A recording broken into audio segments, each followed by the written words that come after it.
Mom assumed she could swap out my father for her creepy new boyfriend and force me to call him Dad. But she never realized I still kept contact with my real dad. They say blood is thicker than water, right? Well, for me, that blood curdled the day I realized my own mother had not only betrayed my father, sending him to prison for a crime he didn't commit, but she was actively handing me over to the real monster. And then, it got so much worse. I was barely a teenager, just 13 years old, when my world shattered. My dad, my rock, my hero, was convicted of manslaughter. 5 months earlier, I'd been right there with him at the bar. He wasn't even drinking. He went to the bathroom, and when he stumbled out minutes later, he was panicked, covered in blood, screaming for someone to call the police. They arrived so fast, cuffed him without a word, and just took him away. The next time I saw him, it was behind bars. It made no sense. My dad didn't have a violent bone in his body. He swore he didn't do it, and honestly, the way Mom acted after his conviction made my gut twist with suspicion. Suddenly, Brandon was everywhere. Mom brought him home instantly. On day 1, she declared him my new dad. Because my real dad was clearly a monster, a killer I needed to distance myself from for my own safety. I was so confused, so lost. But then, only 5 months later, she announced their engagement and told me I needed to start calling Brandon Daddy. That's when my dad's innocence clicked into place. Something was deeply, horribly wrong. And that's also when it began.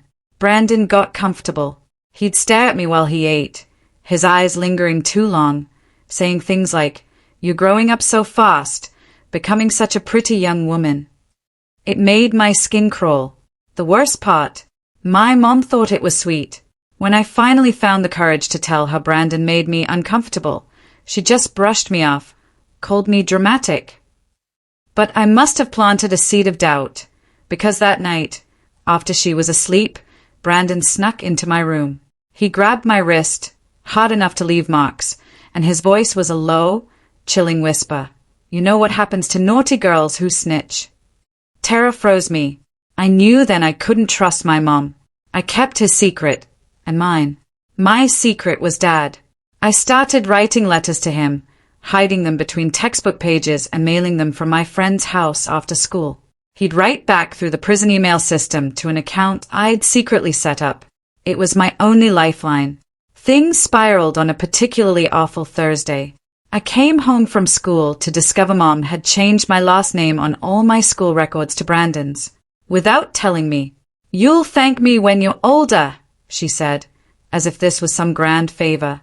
That night, Brandon came into my room, sat on my bed, his weight making the mattress dip. He put his hand on my thigh, a slow, deliberate touch that made me recoil.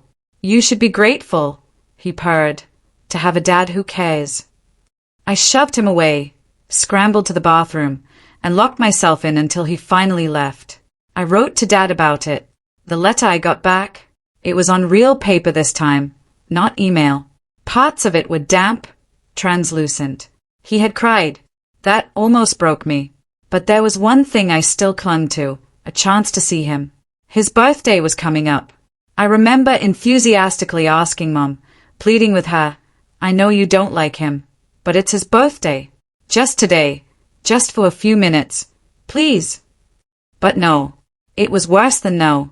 She said we couldn't go because Brandon coincidentally had car show tickets that exact weekend. He expected us all to go, together. He'd even specifically requested adjoining hotel rooms.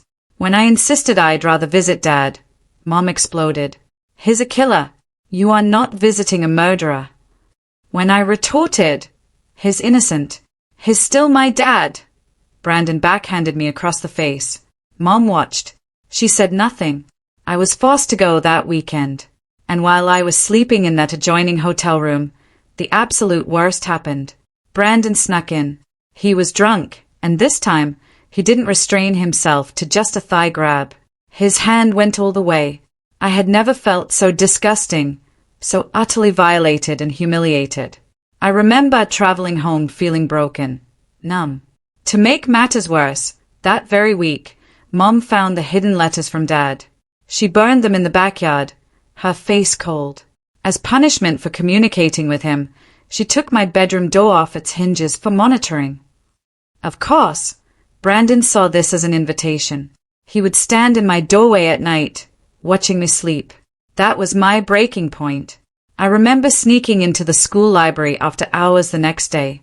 I emailed the district attorney, rambling for an hour about everything. It probably made no sense.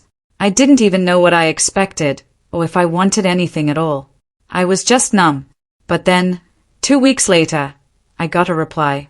It was long, so long, telling me all the right things, how everything would be okay. But one line stuck out. Did you check where I said? I was confused. Check where? I started going through every single email Dad had ever sent me. And that's when I found it. In one of the more recent emails, Dad had told me to go up to the attic, behind the radiator. I'd read that email the day after Mom refused my visit to him. I think I was just too heartbroken, too shattered, to read thoroughly. I'd missed it. But now, I made a huge mental note. I waited until Mom and Brandon went on their next date night. The following week, the night finally came. My hands shook, clammy and cold, as I climbed into the attic, flashlight beam cutting through the dust. Behind the radiator, just like Dad said, I found it, a plastic-wrapped journal. I opened it to the marked page. It was dated weeks before Dad's arrest. In his familiar handwriting, it read, "It's been a few weeks since I caught Lauren and Brandon sneaking off into the bar. I don't know how to confront her." I was shocked, stunned. My blood ran cold when I heard the sound of a car pulling into the driveway. They were back. Ailey. The restaurant must have been crowded. Or maybe they'd fought. I heard car doors slamming, Mom's heels clicking on the walkway. My heart pounded, the journal clutched to my chest. I had seconds to decide. Brandon's heavy footsteps creaked on the stairs, each sound a jolt through me. My hands were shaking so bad I almost dropped the flashlight, its beam dancing wildly. I shoved the journal under my shade, the leather cover cold against my skin, and scrambled towards the attic opening. Too slow. Brandon's head appeared through the hole just as I reached the ladder, his dark eyes locking onto mine. He stayed for a long moment, his expression unreadable. Then he climbed up, his broad shoulders barely fitting. I backed against the wall, the rough wood pressing into my spine, the journal digging into my stomach. He looked around the attic slowly, deliberately, taking in the disturbed dust, the moved boxes near the radiator. "What are you doing up here?" he asked, his voice calm, but with an edge that made my skin crawl. "Looking for my old stuffed animals," I stammered, trying to keep my voice steady. He didn't believe me. I saw it in his tightening jaw, the way his hands flexed. He stepped closer. I could smell the wine on his breath, mixed with his expensive cologne that always made me sick. "You're a terrible liar," he sneered, "just like your father." The words hit me like a slap. Then he grabbed my arm, his fingers digging in hard enough to bruise, and yanked me towards the ladder. I had to use my other hand to keep the journal from falling. Mom was waiting at the bottom, arms crossed, foot tapping. "Why are you sneaking around like some thief in your own house?" she snapped, annoyed. "She's probably hiding something," Brandon said, his grip still possessive. He suggested they search my room. I saw a flash of something dark in his eyes. Panic. I blurted out, "I just wanted my old teddy bear. I can't sleep without my door." The words tumbled out, desperate. Mom rolled her eyes, but seemed to buy it, probably too tired for more drama. That night, I waited until I heard them snoring, Brandon's deep rumble mixing with Mom's softer breathing. The house creaked around me. I carefully hid the journal inside my pillowcase, feeling its corners dig into my cheek as I lay down. I couldn't risk reading more. Brandon was checking on me every hour, his shadow appearing in my doorway like clockwork. The next morning, Saturday, Mom made pancakes like nothing had happened. Humming Olfki, the normality of it made my stomach churn. Brandon watched me from across the table, his eyes following every movement as I pushed food around my plate. I excused myself to the bathroom, taking the journal. I wrapped it in a plastic bag I found under the sink and hid it in the toilet tank, the cold water on my arms a small comfort. Monday, at school, I snuck into the computer lab during lunch. Empty, except for the hum of old machines. I took photos of each page of the journal with my phone, angling to avoid the fluorescent glare. My hand still shook, blurring some pictures. The entries went back years, Dad's familiar handwriting growing more frantic. He wrote about seeing Brandon's car at odd hours, about Mom becoming distant. One entry mentioned a motel receipt in Mom's purse. Another, Brandon showing up at the bar during Dad's shifts, always watching from a corner, lurking like a predator. I uploaded everything to a cloud account, a fake name, my heart pounding. Then I deleted the photos from my phone, checking twice. Brandon had been going through my things more lately. When I got home, he was waiting in my room, sitting on my bed like he owned it. My drawers were dumped out, clothes scattered, mattress flipped, jewelry box emptied. "Where is it?" he asked, his voice dangerously quiet. I played dumb, feigning confusion. He grabbed my shoulders, shook me hard, my teeth clicking. "I know you found something in the attic. I'm not stupid." Just then, Mom came home, keys jingling. "What's going on?" she asked, surveying the chaos. Brandon smoothly lied, his entire demeanor shifting. He was helping me reorganize my messy room. I'd asked for his help. He even smiled, that fake smile that never reached his eyes. She believed him, like always. That night at dinner, he announced they were moving up the wedding. Next month, not next year. He couldn't wait to make our family official. Mom squealed with delight, clapping like a child. I felt sick. The chicken looked gray. Over the next few weeks, Brandon watched me constantly. He installed a camera in the hallway, pointing right at where my door used to be, its red light blinking like an evil eye. He started driving me to and from school. No more bus with friends. He'd wait in the parking lot, engine running, watching everyone I talked to. He took my phone at night, placing it on his nightstand. But I kept working. I printed pages from the journal at school, hid them in my locker, taped behind old textbooks. I needed help, but who could I trust? Teachers were oblivious. Friends wouldn't understand. Then I remembered Uncle Henry, Dad's best friend since high school, the kind of guy who just showed up. Mom had banned him after Dad's arrest, called him a bad influence. But I knew that was a lie. Uncle Henry was a good man who smelled like sawdust and always had butterscotch candies. I found his number in Mom's old address book, buried under junk. I called him from the payphone outside school during PE, clutching my stomach for effect. "I feel sick. I need air," I told the teacher. Uncle Henry answered on the third ring, his gruff voice softening when I said my name. I talked fast, words tumbling out. "I need help. Dad's innocent. I have proof." He told me to slow down, to breathe. Meet him at the public library after school tomorrow. He'd tell Mom he saw me walking and offered a ride. His voice was steady, reassuring. For the first time in weeks, I felt a flicker of hope. Brandon was suspicious when I said I was staying late for a group project. He grilled me about everything. But my history teacher, probably annoyed, backed me up when he called. I practically ran to the library. Uncle Henry was waiting in his old pickup truck. He looked older, more gray, deeper lines around his eyes. I showed him the journal photos on my phone. His face darkened with each swipe. His knuckles turned white on the steering wheel. "I always knew something was off," he muttered. "Too many holes." He asked about the actual journal. I told him where I'd hidden it. He nodded. "We need more than just suspicions. We need evidence. Witnesses." He knew people at the bar that night. Over the next 2 weeks, I met Uncle Henry at the library 3 more times. Each meeting felt like a spy movie. He found Edward, the security guard, that night. A big guy with kind eyes who remembered everything. Brandon was there. Weird, since Brandon told police he was home. Edward saw Brandon go into the bathroom, then Dad. But he'd been too scared to speak up. Scared of Brandon, who had connections.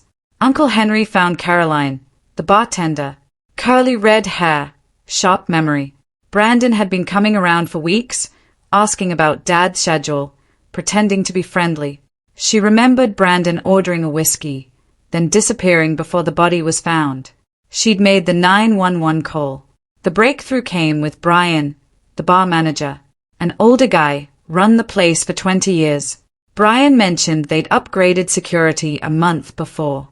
The police only took the main camera footage, but there was a backup system for the bathrooms. Brian still had those files on an old hard drive, gathering dust. We met at Brian's house. Cigarettes and coffee. My stomach was in knots as Brian connected the drive. The timestamp, Brandon entering the bathroom at 9:47 p.m. casually. Dad entered at 9:52 p.m., probably just needing the bathroom. Brandon came out at 9:51 p.m., checking his watch, smoothing his shirt. Dad came out at 9:53 p.m., covered in blood, shouting for help, his face a mask of horror. It was clear as day. Brandon had 4 minutes alone in that bathroom. More than enough time to set up a frame job. Uncle Henry copied the footage onto multiple USB drives, his hands steady. "We need to be careful," he said. "Brandon might have connections. We build an airtight case." He told me to act normal at home. The hardest thing I'd ever done. But Brandon must have sensed something. Maybe I was a bad actress. Or just paranoid. He got more aggressive. One night, he came into my room, sat on my bed, the mattress dipping. The hallway camera couldn't see him from this angle. "I know you've been sneaking around with Uncle Henry," he whispered. "Someone saw you." He said if I didn't stop, Mom might get hurt. "Accidents happen all the time," he said, casually. "People fall downstairs. Cars have brake problems. Gas leaks." I understood the threat. It settled in my chest like a cold stone. Terrified, I tried to stay calm, keeping my breathing even. I told Uncle Henry everything at our next meeting.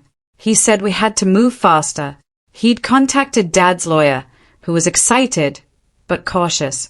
He needed the original journal. It would strengthen the case, prove the photos weren't doctored. "I'll get it," I said, even though the thought made me want to throw up. That night, I waited until 3 a.m., watching the clock change numbers with agonizing slowness. I crept to the bathroom, bare feet silent, retrieved the journal, still dry, still safe. I put it in my backpack, zipped into the inner pocket. But when I came out, Brandon was standing in the hallway, a ghost in the darkness. "What are you doing up?" he asked, his eyes glinting. "Felt sick," I mumbled, clutching my stomach. He stayed for a long moment, then let me pass. I felt his eyes on my back all the way to my room. The next morning, my backpack was gone. I found it in the kitchen, empty. Its contents spread across the table. Brandon sat there, the journal in front of him, flipping pages with theatrical interest. Mom was reading it, her face pale, confused. Brandon was spinning a story. I'd been writing fantasy stories about him. I was disturbed. I needed help. He pointed to entries. "Look how she tries to copy your husband's handwriting. See how she mentions you and me? This is her sick fantasy about breaking us up." Mom's confusion twisted into anger as Brandon wove his lies, just enough truth to make them believable. She believed him. "I'm disappointed in you," she said, her voice sharp. "Making up lies about Brandon is sick. I thought you were dealing with your dad's absence better than this." I tried to tell her it was Dad's journal, but she wouldn't listen. "You're forging his handwriting to frame Brandon. You can't accept him as your new father." She said I needed therapy, maybe a special boarding school for troubled teens. Brandon suggested his cousin ran one, very strict, very isolated. Good for fixing problem children. The way he said it made my blood run cold. The walls were closing in. That day at school, I found Uncle Henry's truck in the parking lot at lunch. I climbed in, broke down crying, told him everything. "Don't worry," he said. "We still have the footage." But when I got home, my phone was gone. Brandon had it. He'd gone through everything, found my cloud account, Guess the password. He made me watch as he deleted all the journal photos, his fingers stabbing at the screen with vicious satisfaction. Uncle Henry's copies won't matter without the original, he said. Photos can be faked. Buy footage is different, official, verifiable. But handwriting, too easy to forge.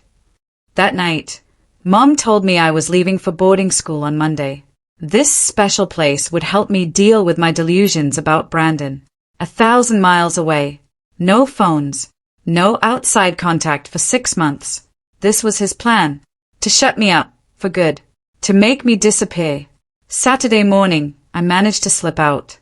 Mom was grocery shopping. Brandon was in the shower. I heard the water running as I eased the front door open. I ran to Ashley's house, used her phone to call Uncle Henry. Ashley's mom was at work, and Ashley covered for me. Bless her. I told him about the boarding school. He said, pack a bag. Meet me at the library in an hour. But when I got back home, Brandon was waiting on the front steps, his hair still damp. He'd noticed I was gone. He dragged me inside by my hair, my scalp burning. Mom wasn't back yet. He threw me against the wall, hard enough to knock down a picture frame. You've ruined everything, he snarled. I worked too hard to let a bratty kid destroy my plans. He said Dad deserved to rot in prison. He'd been planning this for months before that night at the bar. He said Mom was easy to manipulate, so desperate for attention after Dad started working 2 jobs. Why? I asked, needing to hear him say it. Why did you call that man in the bathroom? Brandon laughed, an ugly sound. The guy was just in the wrong place, wrong time. Brandon had gone in there to plant a bloody knife he'd prepared, one that would have Dad's prints on it from our kitchen. But the hammered guy saw him, started asking questions, getting too close. So, Brandon said, I had to silence him, quick and messy, with that same knife. Then, when Dad came in, minutes later, to help, it was perfect. Fresh blood. Dad's prints on everything as he tried to stop the bleeding. In the chaos, Brandon pocketed the actual murder weapon, left a different knife at the scene, one he'd also prepared. I was recording everything on Ashley's phone, hidden in my pocket. The record button pressed before I even walked in. Brandon didn't notice. He was too busy ranting about how smart he'd been, how he'd worn gloves, how he'd studied the bar's schedule for weeks. After Dad was gone, marrying Mom was just smart business. She had good life insurance. I'd be worth even more in Social Security if something happened to her. Maybe a car accident. Maybe a fall. Maybe she'd just get sad and take too many pills. That's when Mom walked in. She'd come back early, forgotten her wallet. She heard everything Brandon just said. Her face went white as paper. The groceries dropped, oranges rolling across the floor. Brandon spun around, realizing his mistake. He tried to backtrack. She made me angry. I didn't mean it. Just trying to scare her straight. But Mom had heard enough. The veil had finally lifted. Brandon stepped toward her. She backed away, her hand reaching behind her. Get out, she screamed. He said she was overreacting. She grabbed a kitchen knife from the block. Leave, or I call the police. Brandon laughed. You wouldn't dare. Too much scandal. Too much shame. What would the neighbors think? But Mom's hand was steady. For the first time in months, I saw the Mom I knew, the one who protected me from nightmares. Brandon realized she was serious. His face changed, the mask finally dropping. He grabbed his keys and wallet. Before leaving, he turned to Mom. This isn't over. I know too much about you. The affairs before Dad. The money you stole from his savings for your shopping debts. Go to the police, and I'll destroy your reputation. Then he left, slamming the door so hard the windows shook. Mom collapsed, crying, shaking.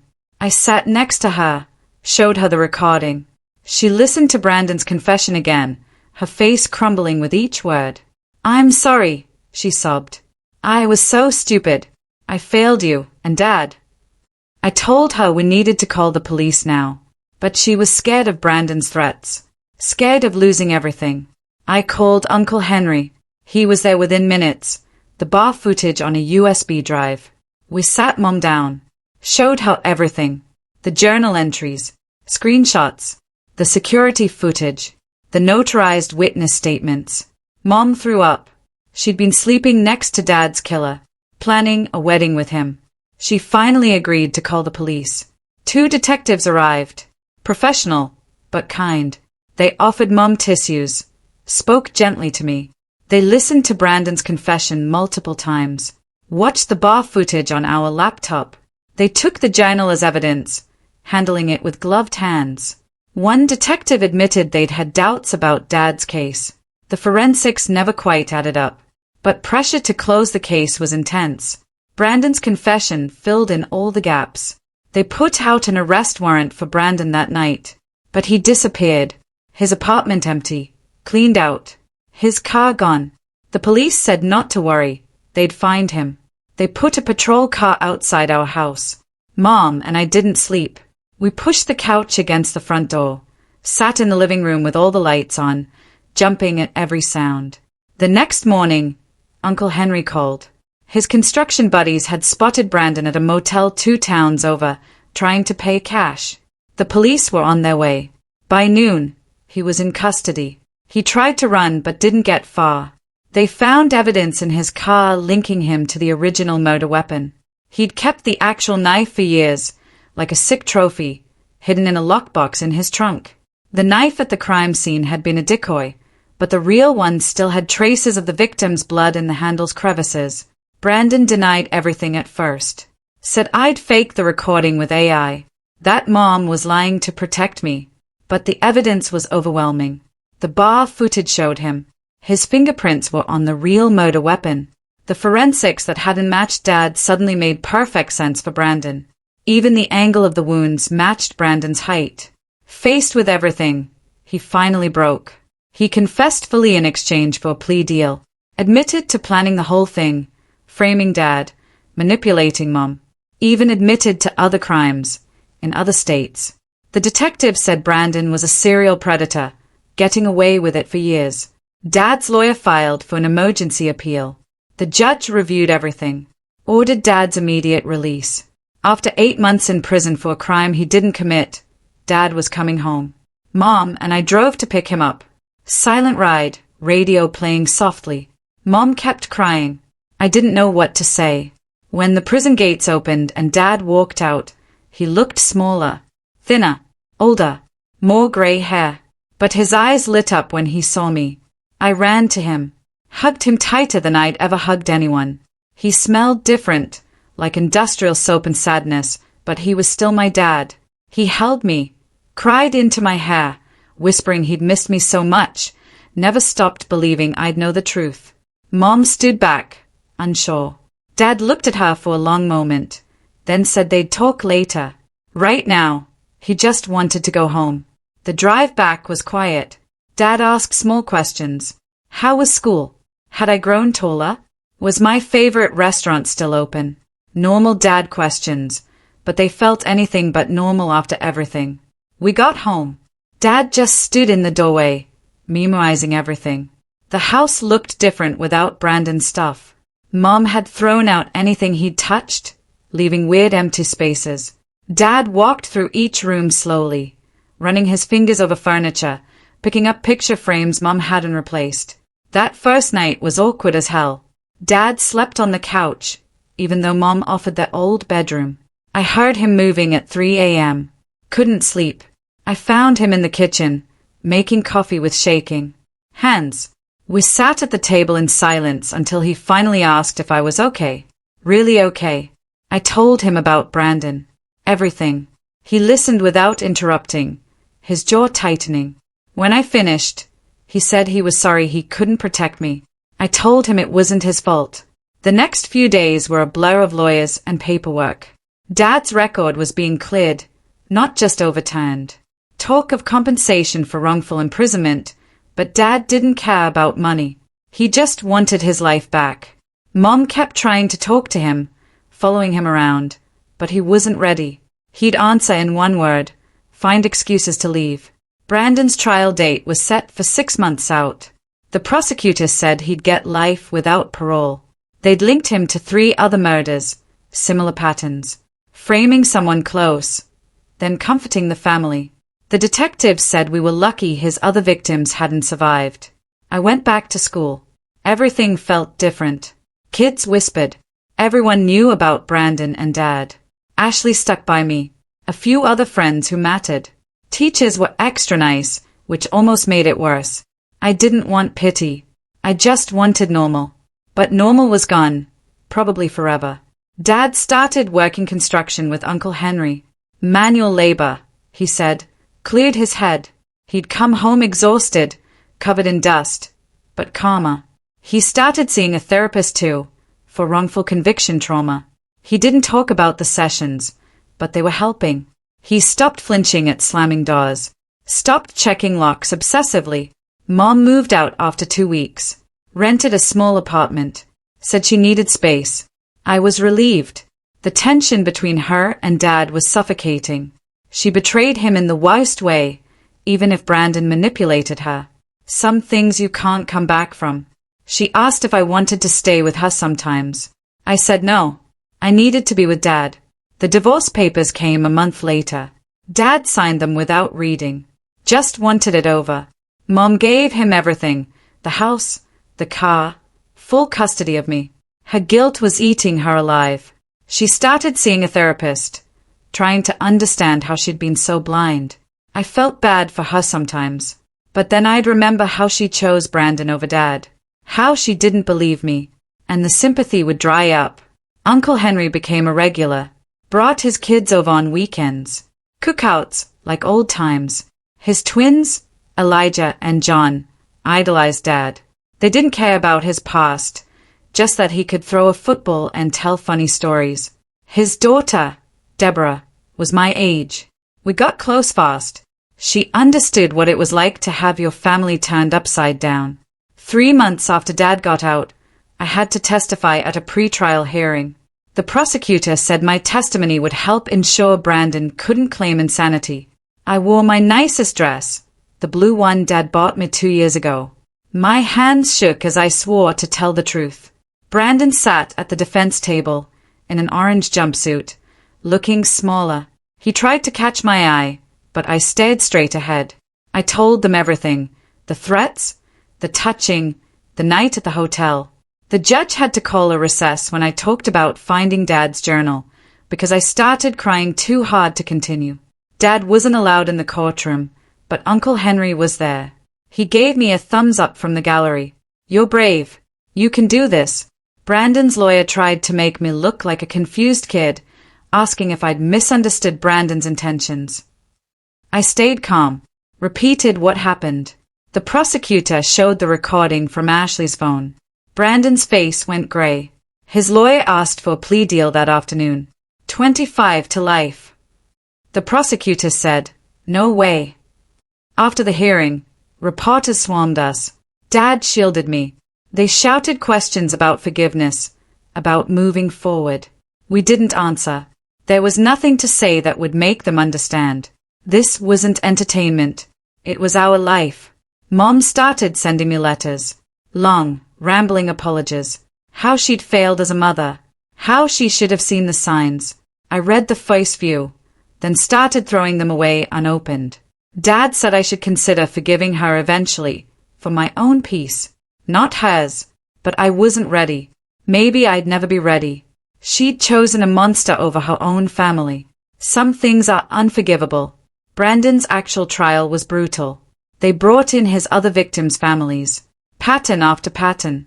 One woman from Arizona testified how he dated her after her husband died in a suspicious accident. She'd gotten bad vibes and dumped him.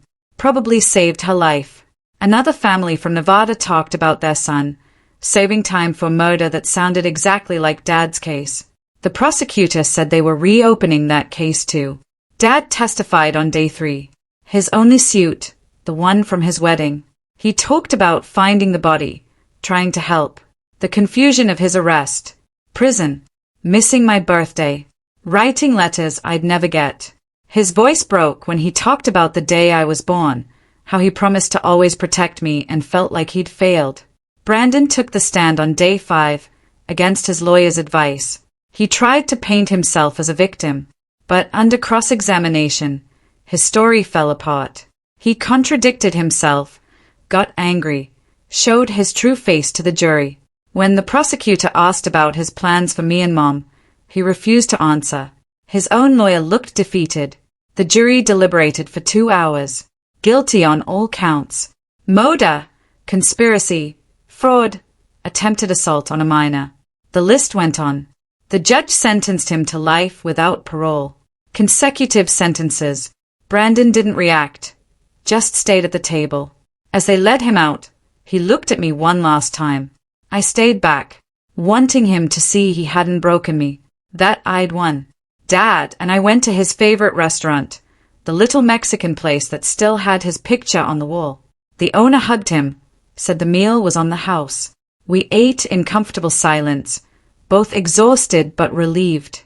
It was over, really over. Brandon would die in prison, and we could start rebuilding. Mom tried to come to the house the next week. Dad wouldn't let her in, talked through the screen door. She wanted to apologize again, wanted family counseling. Dad said no, that ship had sailed. She needed to move on, and so did we. She cried and begged, but Dad stood firm. I watched from the stays, feeling nothing. She'd made her choice, and now she had to live with it. I started seeing a therapist too, Dr. Cheryl. She specialized in trauma. She helped me process everything, taught me it wasn't my fault, that I'd been incredibly brave. Some days I believed her, some days I didn't. But slowly, the nightmares stopped. I stopped checking locks obsessively, stopped flinching when men walked behind me. Progress came in small steps. Dad and I developed new routines. Sunday breakfast at the diner, Wednesday movie nights, helping Uncle Henry on Saturdays. We talked more than ever, about everything. School, friends, the future. He helped me with homework, even though math wasn't his strong suit. He came to every school event, cheering too loud at my mediocre clarinet performances. We were learning how to be a family again. Just the two of us. 6 months after the trial, Dad met someone. Caroline, the bartender who testified. She started coming around. Feist, just as a friend, then something more. She made Dad laugh. Real laughs, not the forced ones. I liked her. She didn't try to be my mom, just treated me like a person. She'd bring takeout, and would watch bad movies, making fun of the plot holes. Dad smiled more when she was around. Mom eventually stopped trying to contact us. I heard from Ashley's mom that she'd moved to another state, starting fresh when nobody knew her story. Part of me hoped she'd find peace. Part of me didn't care. She'd been so easily fooled, so quick to replace Dad. Maybe Brandon had seen that weakness in her from the start. Maybe that's why he'd picked our family to destroy. A year after everything, Dad got a settlement from the state for wrongful imprisonment. Not millions, but enough to pay off the house and put money away for my college. He bought a new truck, took a vacation to the mountains, finally started living again. He kept working construction, though. Said he liked the honesty of it. You either built something right, or you didn't. No room for lies or manipulation. I turned 15 that spring. Dad threw me a big party, probably overcompensating for the birthdays he'd missed. Uncle Henry's family came. Caroline was there.